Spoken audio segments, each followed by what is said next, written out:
Hello everyone, my name is Palak Verma and I am student of BSc third year Life Science Chemistry major and my PPT is on potato.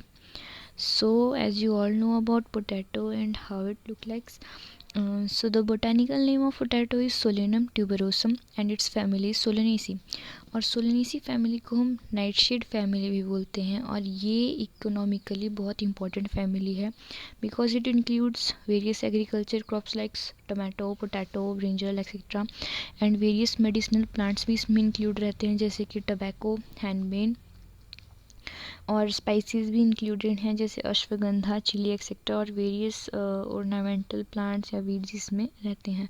तो economically बहुत important family है और इसमें about 98 जेनेरास present हैं and some 2700 species इसमें रहती हैं। और पोटैटो का वर्निकुलर जो नेम है वो है आलू। सो अभी हम स्टार्ट करते हैं पोटैटो के बारे में सब कुछ पढ़ेंगे।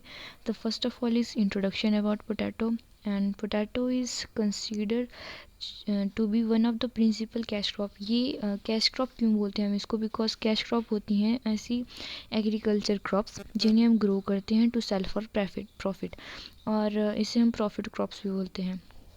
तो पोटैटो को ग्रो किया जाता है, इसे हम बेचते हैं, फिर उससे हम प्रॉफिट कमाते हैं। और जो पोटैटो है वो third most important fruit crop है आफ्टर राइस एंड व्हीट के बाद। राइस और व्हीट के बाद इसे third most important food crop consider किया जाता है और इसमें इंक्लूड रहता है carbohydrate proteins fats various minerals vitamin A and C potassium रहता है और वेरियस अमीनो एसिड इसमें प्रेजेंट होते हैं। तो इंडिया जो है वर्ल्ड में सेकंड लार्जेस्ट प्रोड्यूसर कंट्री है पोटैटोज़ की। तो नेक्स्ट वन हम स्टार्ट करते हैं ओरिजिन एंड डिस्ट्रीब्यूशन। अगर हम ओरिजिन की बात करते हैं, here I have shared a image of एक मैप है यहाँ पे। सो जो ओरिजिन हुआ था पोटैटो का वो हुआ था in the continent south America.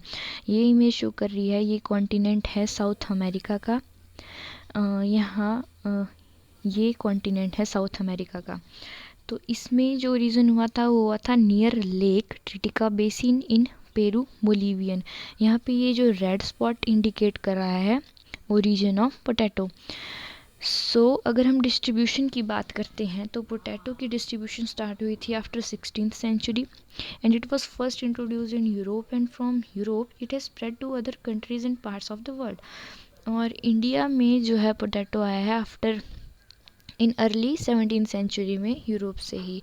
So this was origin and distribution of potato and next one is area of cultivation. अगर हम वर्ल्ड में area of cultivation of potato की बात करते हैं तो वो लाई करता है between 23rd north parallel and 34th north parallel बीच में। मतलब इक्वेटर से ये 24th नॉर्थ पैरेलल से 34th नॉर्थ पैरेलल के बीच में जो एरिया रहता है वहाँ पे पोटैटो ज़्यादा कल्टीवेट किया जाता है। जैसे कि यहाँ पे आप कंट्रीज़ देख रहे हैं, चाइना साइड या इंडिया है और यहाँ पे यूरोप की मैक्सिमम कंट्रीज़ में पोटैटो कल्टीवेट किया जाता है। सो अगर हम अब cultivation area of cultivation India में बात करते हैं तो वो इंडिया में तो वेरियस स्टेट्स में पोटैटो उगाया जाता है, लेकिन जो मेजर पोटैटो प्रोड्यूसिंग स्टेट्स हैं वो हैं हमारे पास उत्तर प्रदेश है, मध्य प्रदेश है, यहाँ पे पंजाब हरियाणा है, गुजरात है, फिर इस साइड बिहार छत्तीसगढ़ झारखंड वेस्ट बंगाल असम और हिमाचल में भी पोटैटो उगाया जाता है। हिली एरियाज़ में हम पोटैटो को as a summer crop consider करते हैं और प्लेन्स में हम इसे एज अ विंटर क्रॉप उगाते हैं। सो this was all about area of cultivation and next one is morphology of potato.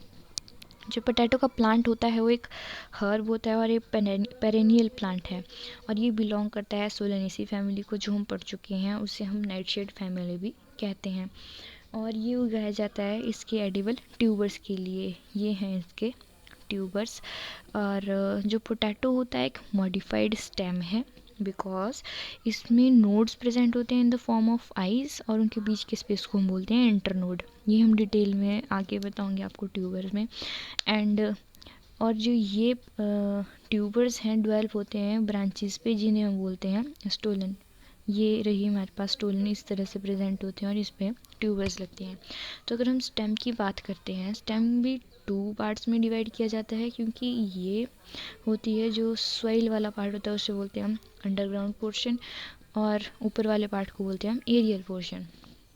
जो एरियल पोर्शन रहता है वो अर्ली स्टेजेस में इरेक्ट रहता है, लेकिन बाद में ये प्रोस्टेट या सेमी प्रोस्टेट रहता है। और अंडरग्राउंड पोर्शन हमें पढ़ लिया कि उसमें ट्यूबर्स लगते हैं, जिन ब्रांचेस पे ट्यूबर लगते हैं उन्हें कहते हैं हम स्टोलन। तो स्टेम हो गया। Next one is our leaf. Leaf के बारे में अगर हम देखते हैं, लीफ जो है अल्टरनेट है, कंपाउंड है, पाइनेट और पिट्यूलेटेड लीफलेट है। मीन्स कि जो लीफ पोटैटो में प्रेजेंट रहता है वो in the form of leaflet present होता है। ये जो पूरा लीफ है ये देखो लीफलेट्स में डिवाइडेड है, ये सारी इसकी लीफलेट्स हैं। तो कंपाउंड लीफ का मतलब हुआ वो leaflets are attach to the middle vein. इसकी जो लीफलेट्स हैं ये एक वेन में अटैच हैं सारी की सारी। अल्टरनेट का मतलब है कि ये जो लीफलेट है ये एक नोड पे एक ही प्रेजेंट होता है। जैसे कि आप यहाँ पे देख सकते हैं कि एक नोड पे एक ही लीफ प्रेजेंट है। नेक्स्ट इज़ पिट्यूलेटेड, मतलब हर लीफलेट के बेस पे एक स्टॉक प्रेजेंट रहता है जिसे हम कहते हैं पिट्यूल। तो ये सारे लीफ होते हैं पिट्यूलेटेड। और यहाँ पे जो लीफलेट्स ऐसे प्रेजेंट होती है जिसमें एक टर्मिनल लीफ होता है, बाकी 3 या 4 पेयर्स हमारे पास ओवल लीफलेट्स होते हैं, और बाकी स्मॉल जो लीफलेट्स होते हैं इनके बीच में प्रेजेंट होते हैं जिन्हें बोलते हैं हम सेकेंडरी लीफलेट्स। और ये जो लीव्स हैं ये स्पाइरली अरेंज्ड होती हैं हमारे पास मेन स्टेम के साथ, और हर लीफ के बेस में जहाँ से लीफ और स्टेम जो हैं अटैच होते हैं वहाँ पे प्रेजेंट होता है स्टिप्यूल। मैं आपको दिखाती हूँ लास्ट इमेज में, हियर इज स्टिप्यूल। जो यहाँ लीफ के बेस में प्रेजेंट है उसे क्या कहते हैं हम स्टिप्यूल, जहाँ से लीफ की स्टेम के साथ अटैचमेंट होती है। और लीफलेट्स जो होती हैं उनके ऊपर हेयर प्रेजेंट रहते हैं। This is about leaf. And next one is flower. Flower depend करता है वेराइटीज़ के ऊपर, क्योंकि कुछ वेराइटीज़ पे फ्लावर उगते हैं और कुछ पे नहीं उगते हैं। अगर जिनमें फ्लावर प्रेजेंट हैं तो उसमें जो इन्फ्लोरेसेंस रहती है वो रहती है साइमोस, मतलब कि टॉप पे जो है यहाँ पे फ्लावर्स का क्लस्टर रहेगा, उसे कहते हैं हम साइमोस इन्फ्लोरेसेंस।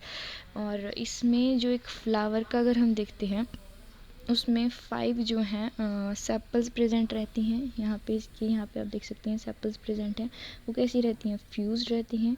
और पेटल्स भी जो होती हैं वो भी कैसी रहती हैं, फ्यूज्ड रहती हैं। और 5 ही इसमें स्टेमन्स होते हैं, बट जो स्टेमन्स की कंडीशन रहती है वो रहती है एपीपेटलस। मीन्स कि जो एंथर्स होते हैं वो अटैच रहते हैं पेटल के साथ। और यहाँ पे जो गाइनोशियम की कंडीशन रहती है वो रहती है बाइकार्पेलेट, मतलब कि उसमें ओवरी में 2 कार्पल्स प्रेजेंट रहते हैं। और फ्लावर का कलर वाइट भी हो सकता है, लाइट पिंक और लाइट पर्पल, ये वेराइटीज़ पे डिपेंड करता है। तो नेक्स्ट वन इज़ फ्रूट। जैसे यहाँ आप देख सकते हैं, फ्रूट में अगर आप देखते हो अर्ली स्टेजेस में जो है फ्रूट लाइट ग्रीन कलर का रहता है, लेकिन मैच्योर होने के बाद वो डार्क ब्लैक या ग्रीन कलर का बन जाता है। और ये जो फ्रूट रहता है स्फेरिकल बेरी के फॉर्म में रहता है, और एक फ्रूट में अबाउट 200 सीड्स प्रेजेंट रहते हैं। और ये जो फ्रूट होता है इसमें एक टॉक्सिक एल्कलॉइड सोलेनिन प्रेजेंट रहता है, जो हमारे कंजप्शन के लिए क्या रहता है, अनसूटेबल रहता है। तो फ्रूट का कोई काम नहीं होता पोटैटो प्लांट में, सिर्फ ट्यूबर इम्पोर्टेंट रहता है। तो मेन जो हमारे पास पॉइंट है वो है ट्यूबर हमने पढ़ा कि ये क्या है, मॉडिफाइड अंडरग्राउंड स्टेम है पोटैटो प्लांट की। और इसमें वेरियस क्या रहती हैं, आइज प्रेजेंट रहती है। जैसे यहाँ पे राउंड भी लगाया हुआ है, राउंड इसमें बताया हुआ है ये क्या है, हमारे पास आइज, जहाँ से क्या निकलती है, हमारे पास बर्ड्स निकलती हैं। इसमें आइज प्रेजेंट रहती हैं लीफ में, ट्यूबर में। और हर जो हमारे पास आई होती है वो एक स्केड लीफ से क्या रहती है, सराउंड रहती है। और एक जो बर्ड मतलब एक आई में एटलीस्ट 3 क्या होती हैं बर्ड्स एक डिप्रेशन में लाई करती हैं इस तरह से। और हमने देख लिया कि बर्ड किस तरह से प्रेजेंट रहती है। नेक्स्ट इज जो इसकी स्किन होती है हमारे पास पोटैटो की, उसमें लेंटिकल्स और ब्रीदिंग पोर्स प्रेजेंट रहते हैं। Next one is our anatomy of tuber. अगर हम एनाटॉमी की बात करते हैं तो इसमें क्या रहती है, एक पेरिडर्म रहती है, स्किन जो पोटैटो की स्किन होती है उसको हम पेरिडर्म कहते हैं। नेक्स्ट आता है हमारे पास वेस्कुलर रिंग रहती है, और यहाँ पे स्टार्च की जो प्रेजेंट होता है वो ज़्यादा रहता है। और वेस्कुलर रिंग और पेरिडर्म के बीच का जो स्पेस होता है उसे हम कॉर्टेक्स कहते हैं। फिर बीच में हमारे पास मेडुलरी जोन आता है, इनर और आउटर, और सेंटर में पिथ। तो इस तरह से ट्यूबर की एनाटॉमी रहती है। ये हो गया all about tuber. And next is हमारे पास कल्टीवेशन प्रैक्टिस की, हम इसे उगाने की जो प्रोसीजर है वो कैसा है। तो सबसे पहले हम सॉइल चेक करते हैं कि सॉइल की रिक्वायरमेंट्स क्या क्या रहती हैं। तो पोटैटो की जो प्लांट होता है उसे हम ग्रो कर सकते हैं हर टाइप की सॉइल में, पर वो जो सॉइल है वो सलाइन या अल्कलाइन नहीं होनी चाहिए। जो बेस्ट सॉइल रहती है इसके लिए वो रहती है क्रम्बली, लोमी, वेल ड्रेन्ड और पोरस सॉइल। क्रम्बली मीन्स जो ब्रेकेबल हो, मतलब इजीली ब्रेक हो जाए स्मॉल फ्रेगरेंट्स में, उसे बोलते हैं हम क्रम्बली सॉइल। लोमी और वेल ड्रेन्ड मतलब वाटर उसमें अच्छे अमाउंट में प्रेजेंट रहना चाहिए, और पोरस होनी चाहिए वो सॉइल। और सॉइल का जो एसिड पीएच रेंज रहना चाहिए, एसिडिक रहना चाहिए, और पीएच रहना चाहिए बिटवीन 5.2 टू 6.3 के बीच में बेस्ट ग्रोथ के लिए। सो सॉइल हमने देख लिया। Next one is temperature requirements. जो बेस्ट क्लाइमेट होता है एक पोटैटो प्लांट को ग्रो करने के लिए वो रहता है नाइट्स के टाइम पे कूल टेम्परेचर और डेज़ के टाइम पे वार्म टेम्परेचर, तो वो बेस्ट रहता है। और इसके लिए टेम्परेचर जो रहना चाहिए अबाउट 15 टू 21 डिग्री सेल्सियस रहना चाहिए, और सॉइल का टेम्परेचर अबाउट 17 डिग्री सेल्सियस रहना चाहिए। और हमारे पास फर्टिलाइज़र की रिक्वायरमेंट आती है। फर्टिलाइज़र जो होता है बेस्ट होता है हमारे पास कंपोस्ट और वेलरोटन, जो हम घर में अपनी खाद बनाते हैं खेतों के लिए, वो हम इसमें ऐड करते हैं बीजने से 3-4 हफ्ते पहले, वो बेस्ट रहती है। और जब हम इसको बीज देते हैं तो हम उसमें ऐड कर सकते हैं 500 kg super phosphate, 400 kg ammonium sulphate and 140 kg potassium sulphate per hectare. वो भी हम फरोज़ में ऐड करते हैं। फरोज़ मीन्स लाइंस डिग किया जाता है, इस तरह से ये ऐड की जाती है हमारे पास फर्टिलाइज़र्स। सो हमने देख लिया टेम्परेचर का रिक्वायरमेंट, सॉइल का रिक्वायरमेंट और फर्टिलाइज़र की क्या रिक्वायरमेंट रहती है। So next one is our हम इसकी प्लांटिंग कैसे कर सकते हैं। तो प्लांटिंग करने के लिए जो हमारे पास ट्यूबर रहता है, जब वो स्प्राउट हो जाता है, यानी कि ये देखो जब उस पर आई से क्या निकल जाती है, बर्ड निकल जाती है, और उसको कहते हैं उसकी स्प्राउटिंग। तो उन्हीं को पीसेज में कट करके इस तरह से फरोज़ में क्या किया जाता है, डाला जाता है। इस तरह से फरोज़ बनाई जाती हैं। उसमें इस तरह की जो पीसेज होते हैं उसमें एक ना एक आई जो है वो प्रेजेंट रहनी चाहिए। तो उन्हें इस तरह से डिप किया जाता है, यहाँ पे बताया हुआ है, डाला जाता है। एंड हर फरो की जो स्पेसिंग होनी चाहिए, फरोज़ के बीच में जो स्पेसिंग रहनी चाहिए वो अबाउट 20 टू 30 सेंटीमीटर रहनी चाहिए। इन फरोज़ के बीच की स्पेसिंग 20 टू 30 सेंटीमीटर रहनी चाहिए। और रेनफॉल और इरिगेशन वगैरह आफ्टर सोइंग तो करनी ही चाहिए, वो इंक्रीज कर देता है हमारे पास ट्यूबर फॉर्मेशन। तो इस तरह से ये फरोज़ बनाई जाती हैं और उनमें पोटैटोज़ को हम ग्रो करते हैं। तो पोटैटो प्लांटिंग हमने देख लिया। Next one is harvest. जब उग जाते हैं उसके 3-4 महीने बाद ये फसल जो है वो तैयार हो जाती है पोटैटो की। सो हार्वेस्टिंग से पहले हमें पता है कि जो पोटैटो लगते हैं ट्यूबर्स वो अंडरग्राउंड लगते हैं, तो ऊपर वाले जो प्लांट का है हमारे पास कोई काम नहीं है, तो उसे हम किल करने के लिए एक केमिकल का स्प्रे करते हैं जिसे कहते हैं मैलेक हाइड्राजाइड, और इस प्रोसेस को कहते हैं हम किलिंग। कि हम क्या करेंगे, ऊपर को प्लांट टॉप्स जो होंगे उनको किल कर देते हैं with the chemical maleic hydrazide, and इस प्रोसेस को कहते हैं हम किलिंग। सो हम उसे किल करते हैं। नेक्स्ट हम डिग करके पोटैटोज़ को बाहर निकाल सकते हैं, और उसके बाद उसकी स्टोरेज आती है। तो स्टोरेज का जो बेस्ट मेथड है वो है कोल्ड स्टोरेज, जिसके लिए टेम्परेचर रिक्वायरमेंट रहती है 2 टू 4 डिग्री सेल्सियस। यहाँ पे आप देख सकते हैं 2 टू 4 डिग्री सेल्सियस में इसको स्टोर किया जाता है। और ट्रेडिशनली जो है पोटैटोज़ को स्टोर किया जाता था सैंड पिट्स में, डिफ्यूज़ लाइट स्टोरेज रूम्स में, और passive evaporate cold cool stores के अंदर। तो this is all about cultivation practices. Next is high yielding varieties जो है पोटैटो की, वो यहाँ पे कुछ एग्जांपल्स दिए हैं, जैसे कि कुफरी बहार, कुफरी ज्योति, कुफरी अलंकार, कुफरी बादशाह है, कुफरी चंद्रमुखी है, and sixth one is Kufri Sindhuri, जो कुफरी रेड और कुफरी कुंदन का हाइब्रिड क्रॉस से बनाया गया था। और ऐसे ही बहुत सारे एग्जांपल्स हैं, ये हाई यील्डिंग वेराइटीज़। नेक्स्ट आता है हमारे पास इंटरनेशनल पोटैटो सेंटर्स, जो मतलब इंटरनेशनली रिसर्च जो इंस्टीट्यूट है पोटैटो का, वो कहाँ है। तो इंटरनेशनल रिसर्च इंस्टीट्यूट जो है पोटैटो के लिए, वो है हमारे पास CIP, यानी कि इंटरनेशनल पोटैटो सेंटर जिसे बोलते हैं। और ये जो था एस्टेब्लिश हुआ था 1971 में as a root and tuber research के लिए। और इसका जो मेन गोल है वो है वर्ल्ड की जो प्रॉब्लम, जैसे कि hunger, poverty, degradation of natural resources, तो उनको वैनिश करना। एंड जो CIP है वो क्या है हमारे पास, ये इसका लोगो है। ये क्या है, एक CGIAR का ही पार्ट है। मतलब CGIAR मीन्स ये एक मतलब ग्लोबल पार्टनरशिप है, जो वेरियस जिसके अंडर जो है वेरियस ऑर्गेनाइजेशंस इंक्लूड रहती हैं, जो किस में इंगेज होती हैं, रिसर्च करने में अबाउट फूड सिक्योरिटी में। तो CIP भी CGIAR का ही पार्ट है।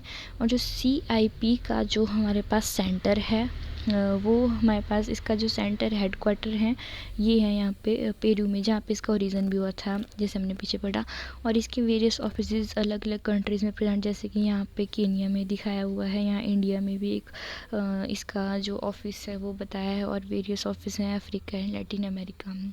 सो इंटरनेशनली हम जो पोटैटो सेंटर है वो किसे कहते हैं, इंटरनेशनल पोटैटो सेंटर, जिसका जो हेडक्वार्टर्स हैं वो है लीमा, पेरू में। और इसके वेरियस ऑफिसेज वेरियस कंट्रीज़ में प्रेजेंट हैं। सो नेक्स्ट अगर हम इंडिया की बात करते हैं, तो जो पोटैटो का रिसर्च इंस्टीट्यूट है इंडिया में, वो शिमला में प्रेजेंट है, जिसे कहते हैं हम central potato research institute Shimla, CPRI। This one is logo of CPRI, and it was established in 1949। और इसका हेडक्वार्टर शिमला में है। और इसके अंडर जो आते हैं 7 रिसर्च सेंटर्स आते हैं इसमें, जैसे कि एक आता है मेरठ यूपी में, यहाँ पे यूपी में आएगा, एक आएगा हमारे पास पंजाब जलंधर में, एक आएगा हमारे पास पटना बिहार में, एक आएगा हमारे पास कुफरी फागू शिमला यहाँ पे, एक आएगा हमारे पास ऊटी में तमिलनाडु, एक आएगा शिलोंग मेघालय में, एक ग्वालियर मध्य प्रदेश में। तो ये 7 सेंटर इसके इंक्लूड है, जिसका हेडक्वार्टर शिमला में, और इसके अंडर ही आते हैं 7 सेंटर्स। तो this is potato research institute in India, CPRI। So next is economic importance of potato. तो पोटैटो को एज फूड, जो इसकी इकोनॉमिक इम्पोर्टेंस है वो हमें पता है, हम इसका वेरियस रेसिपीज़ में यूज़ करते हैं, ठीक है। तो और अगर अदर देन हम फूड देखें तो इसकी इकोनॉमिक इम्पोर्टेंस भी है, जैसे इसका हम यूज़ करते हैं वेरियस अल्कोहलिक बिवरेजेस बनाने के लिए, जैसे कि हम वोडका, वो पोटैटो से ही बनती है। और नेक्स्ट है, ये यूज़ होता है वेरियस इंडस्ट्रीज़ में as a thickener, as binder, adhesive and texture agent, जैसे कि फूड इंडस्ट्री में यूज़ होता है, फार्मास्यूटिकल इंडस्ट्री में यूज़ होता है, टेक्सटाइल में, वुड एंड पेपर इंडस्ट्रीज़ में इसका यूज़ रहता है। और जो पोटैटो होता है, पोटैटो की स्किन होती है, जैसे कि अगर जल जाता है तो इंडिया में एक रेमेडी है कि पोटैटो की स्किन के साथ जो हनी होता है उसे बर्न, जहाँ जला होता है वहाँ पे लगाते हैं, तो दिस बर्न के लिए ये यूज़ होता है। और पोटैटो जो है प्लांट रिसर्च में बहुत यूज़ होता है, बिकॉज इसमें जो है पेरेनकाइम होता है वो कंसिस्टेंट रहता है, और इसका जो प्लांट का नेचर होता है क्लोनल नेचर होता है, और जो इसमें मेटाबॉलिक एक्टिविटीज़ भी रहती हैं वो लो रहती हैं। तो इन सब रीज़न की वजह से पोटैटो का यूज़ होता है प्लांट रिसर्च में। नेक्स्ट इकोनॉमिक इम्पोर्टेंस इसकी है कि जो पोटैटो का स्टार्च होता है वो हमें पता है 100% बायोडिग्रेडेबल है। तो ये सब्स्टिट्यूट है फॉर पॉलीस्टीरीन, जिसमें हम जिसका यूज़ रबर वगैरह बनाने के लिए होता है या अदर प्लास्टिक्स में, तो इसके लिए ये सब्स्टिट्यूट रहेगा हमारे पास पोटैटो का स्टार्च। और यूज़ हो सकता है बनाने में डिस्पोजेबल जो प्लेट्स होती हैं या डिशेज़ या कुछ भी हम इसे बना सकते हैं। और पोटैटो का जो जूस रहता है वेरियस स्किन प्रॉब्लम्स जो है उन्हें वैनिश करने में यूज़ रहता है, जैसे कि रिंकल्स या एज स्पॉट आते हैं तो वो पोटैटो के जो रॉ पोटैटो का जो जूस होता है उससे वो ख़त्म हो जाती हैं प्रॉब्लम्स, बिकॉज जो इसका जूस होता है वो नरिश करता है हमारी टिश्यूज़ ऑफ स्किन को।